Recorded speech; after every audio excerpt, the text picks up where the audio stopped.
അസ്സലാമു അലൈക്കും വറഹ്മത്തുള്ളാഹി തആല വബറകാതുഹു. ഒരു കാലത്ത് മക്കയിൽ രീദ ബിൻത് സഅദ് എന്ന പേരുള്ള ഒരു സ്ത്രീ ഉണ്ടായിരുന്നു.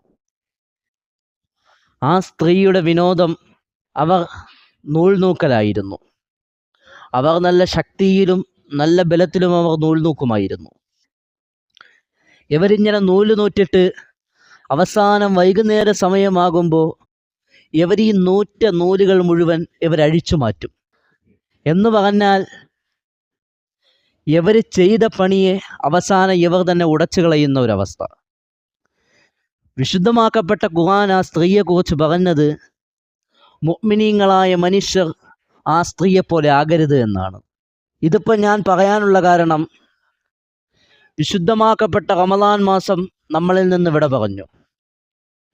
ഈ വിശുദ്ധമാക്കപ്പെട്ട റമദാൻ മാസത്തിൽ നമ്മൾ നമ്മുടെ ശരീരത്തെയും മനസ്സിനെയും കടിഞ്ഞാണിട്ട് പിടിച്ചു നിർത്തിയിരുന്ന നാം ഓരോരുത്തരും വിശുദ്ധമാക്കപ്പെട്ട റമദാൻ നമ്മളിൽ നിന്ന് വിട പറഞ്ഞു പോകുമ്പോൾ ഈ ഇട്ടിരുന്ന കടിഞ്ഞാണിനെ നമ്മൾ അഴിച്ചു മാറ്റാൻ പാടില്ല. എന്ന് പറഞ്ഞാൽ വിശുദ്ധമാക്കപ്പെട്ട റമദാൻ മാസത്തിൽ നമ്മൾ നമസ്കാരങ്ങൾ ജമാഅത്തായി കൃത്യമായി നമസ്കരിക്കുമായിരുന്നു. ഹറാമായ ചിന്തകളെ തൊട്ടൊക്കെ നമ്മൾ മാറി നിന്നു. തെറ്റുകളിൽ നിന്നൊക്കെ നമ്മൾ ഒഴിഞ്ഞു നിന്നു.